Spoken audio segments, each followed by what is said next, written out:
না না হি মুখ খেয়ে দিছো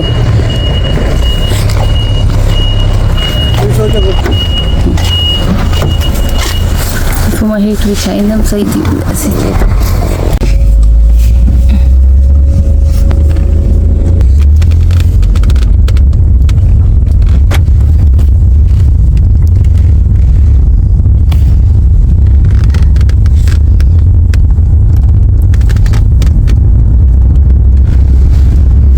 अस्सलामुअलैकुम यूनिक लाइफ स्टाइल में आप सबको वेलकम। होप कि आप सब लोग बिल्कुल ठीक होंगे, खैरियत से होंगे।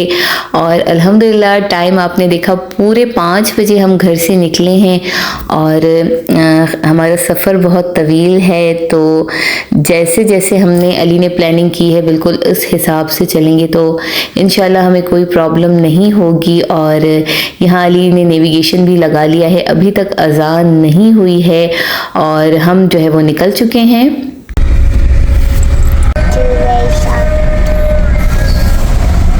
विदाउट शुगर कौन सा?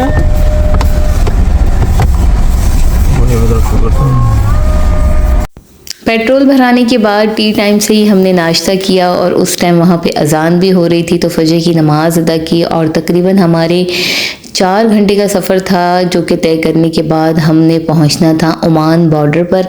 और अभी तक हम ओमान में ही हैं, तकरीबन 9:30 हो रहे हैं। और अब जो है अब हम ओमान बॉर्डर जब पहुंच गए तो पहले यहाँ से हम एग्ज़िट लेंगे और उसके बाद फिर हम एंट्री करेंगे सऊदी के बॉर्डर में। दोनों बॉर्डर बिल्कुल साथ हैं। एक जगह पे जब हम ओमान से एग्ज़िट होंगे तो उससे तकरीबन 1 किलोमीटर के फासले पर ही सऊदी का बॉर्डर था और यहाँ हम सऊदी के बॉर्डर में एंटर हो रहे हैं।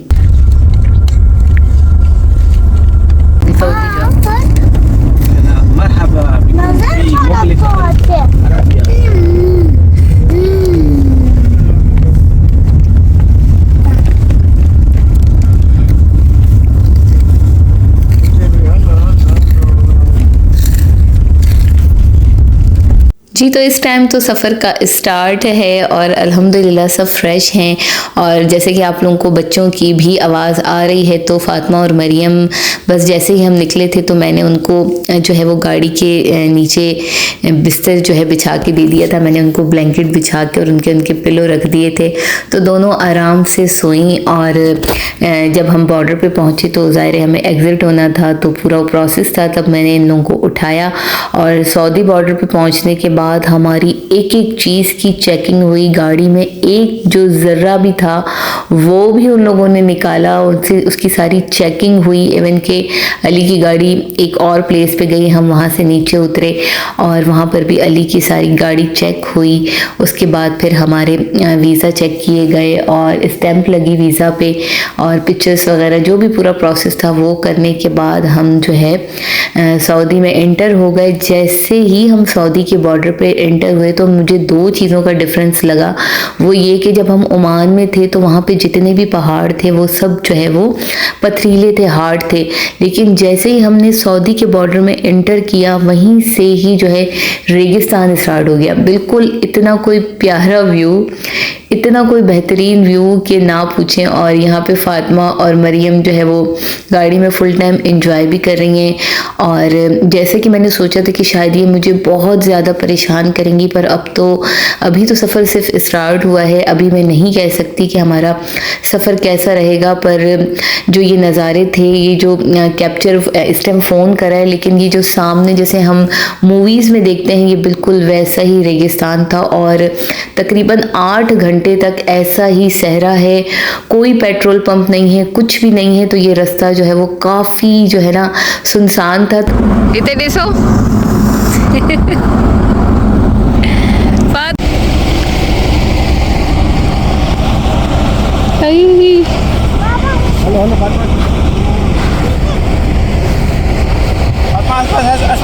Hani hasin ki chadin.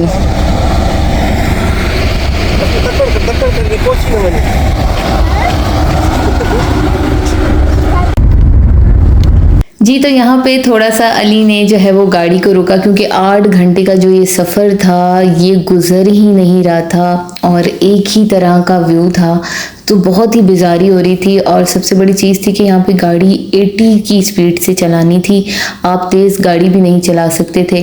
और उस वजह से काफ़ी जो है वो बच्चे बोर हो रहे थे, तो थोड़ा बच्चों को नीचे उतारा और उन लोगों ने थोड़ा एंजॉय किया। लेकिन फ़ातिमा फिर गाड़ी में बैठने के लिए तैयार नहीं थी, लेकिन जैसे तैसे करके हमने फ़ातिमा को जो है वो गाड़ी में बिठाया और उसके बाद दोबारा सफ़र स्टार्ट किया। तो यहाँ पे तकरीबन 5:45 हो रहे हैं और मगरिब हो चुकी है और तकरीबन हमने 1200 किलोमीटर सफ़र तय कर लिया है 12 घंटे में, क्योंकि हम 5 बजे निकले थे और इस टाइम तकरीबन 6 बज गए हैं। तो अभी भी रियाद पहुंचने के लिए हमें 250 किलोमीटर का रास्ता था, जो कि अली ने बिल्कुल भी, अली की हिम्मत नहीं थी कि वो और ड्राइव करते। उन्होंने कहा बस मेरी यहाँ बस हो गई। और उसके बाद फिर हमने एक सिटी था हर्द, रियाद से पहले हम वहाँ आए और हमने जो है वहाँ पे होटल लिया और रात स्टे किया।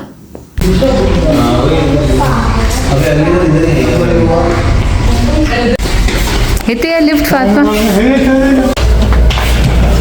301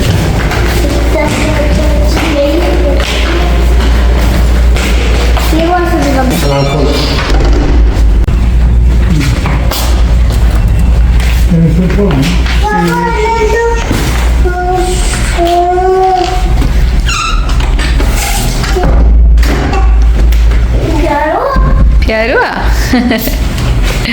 छेती प्यार हुआ बाबा।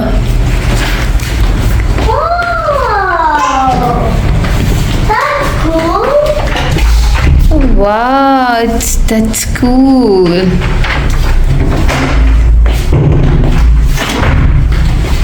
Fatma. 6 बजे हम ने जो होटल लिया था वहाँ हमने रात स्टे की और पहले तो फ्रेश हुए, उसके बाद फिर खाना मंगवाया। खाना खाने के बाद सब सो गए, बच्चे भी थके हुए थे, बच्चे भी सो गए, हम भी सो गए। और फिर मैंने तकरीबन 4 बजे का अलार्म लगा दिया, क्योंकि अली ने कहा कि अस्मा सुबह फिर हम 5 बजे उठेंगे। तो मैंने 4 बजे का जो अलार्म लगाया था मैं उस अलार्म के हिसाब से उठी और बच्चों को मैंने बिल्कुल रेडी नहीं किया था। बच्चों को मैंने जो नाइट सूट पहनाए थे, जब मैं घर से निकली थी तब भी वो उसमें थे, और क्योंकि सफ़र में थे तो मैं चाह रही थी कि इजी रहें। तो यहाँ पे भी जो मैंने इनको नाइट सूट पहनाए थे ये उसी में थी। लेकिन जब बच्चों को गाड़ी में बिठाया जाता है, वैसे तो ये सो रही होती हैं, लेकिन जब इनको गाड़ी में बिठाते ही ये लोग उठ जाती हैं और फिर थोड़ा सा हमारे साथ जागती हैं, बातें करती हैं, और उसके बाद फिर वैसे ही होता है कि ये दोनों सो जाती हैं। तो जैसे कल हुआ था, फ़ातिमा और मरियम थोड़ा उठ गई थी, ज़ाहिर है उनको गाड़ी में बिठा रहे थे, हम बात कर रहे थे तो उनकी आँख खुल गई। और यहाँ पर भी ऐसे ही हुआ, दोनों उठ गई थी, लेकिन फिर थोड़ी ही देर में दोनों जो है वो दोबारा सो गई थी। तो जितना मैंने सोचा था कि ये फ़ातिमा और मरियम शायद मुझे बहुत ज़्यादा परेशान करेंगी, बहुत ज़्यादा रास्ता होगा तो बहुत तंग करेंगी, क्योंकि मरियम बहुत ज़्यादा चिड़चिड़ी होती है, तो फिर वो रोना स्टार्ट करती है, तो फिर वो चुप नहीं करती।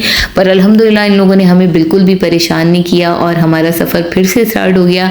तो हमें रास्ते में एक ट्रेन नज़र आई, ये वो ट्रेन है जो कंस्ट्रक्शन चल रहा है सऊदी में डिफरेंट प्लेसेस पे। तो ये ट्रेन सामान जो है एक जगह से दूसरी जगह लेके जाती है।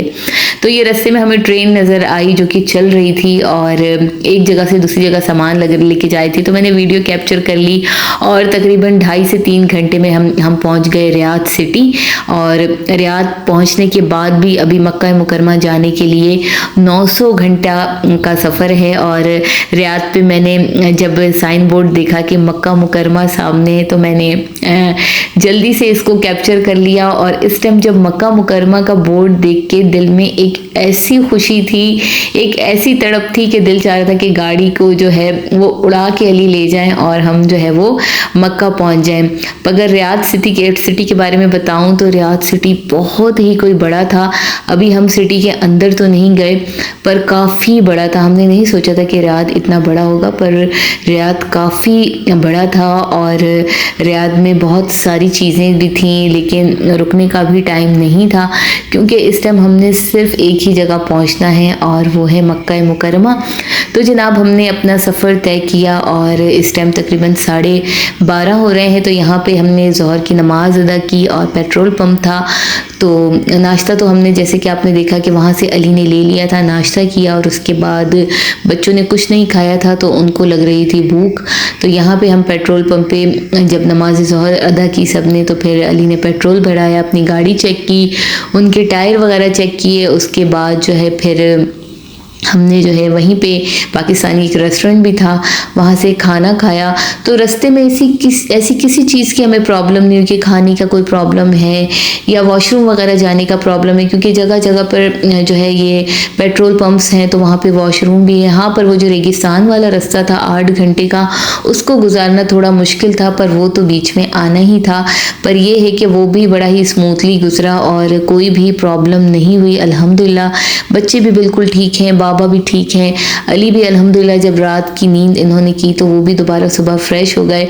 और सच बताऊं तो इस टाइम सबके दिल में जो वहाँ पहुँचने की तड़प है वो सबको फ्रेश की हुई है। अल्लाह पाक ने हमें खुद हिम्मत दी हुई है, अल्लाह पाक ने अली को हिम्मत दी हुई है, आगे भी अल्लाह पाक अली को हिम्मत दे और वो ऐसे ही बाआसानी अपना सफ़र तय करे और हमें जो है वो मक्के तक पहुँचाए, क्योंकि एक बहुत बड़ी रिस्पॉन्सिबिलिटी अली ने लिए बाय रोड हम लोगों को पहुँचाने की।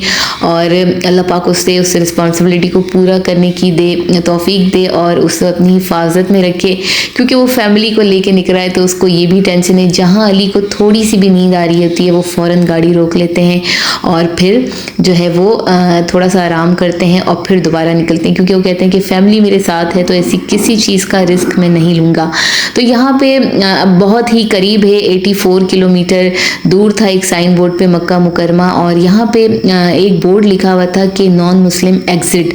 तो मैंने अली से पूछा कि अली ये क्या है, तो अली ने मुझे बताया कि इसमें हम ताइफ पहुँचने वाले हैं और ताइफ पहुँचने के बाद यहाँ पे मुस्लिम, इसके बाद एक प्लेस ऐसी है जहाँ से मुस्लिम के अलावा जो नॉन मुस्लिम है उनकी एंट्री नहीं होती।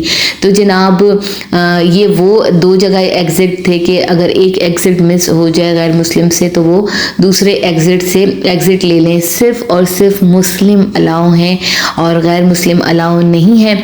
तो जनाब बस हम ताइफ के रस्तों से ही गुज़र रहे हैं और इस टाइम एक चौकी आई है जहाँ पे हमें था कि ये लोग हमें चेक करेंगे। हमारी ओमान की गाड़ी है पर ऐसी कोई चेकिंग हमारी नहीं हुई। हमें यहाँ था कि शायद चेक करेंगे हमें, पर जनाब इस टाइम शाम तकरीबन होने वाली है और मगरिब का टाइम भी होने वाला है और हम जो है वो ताइफ को गुजार के जल्द से जल्द मक्का की गलियों में पहुँचने वाले हैं।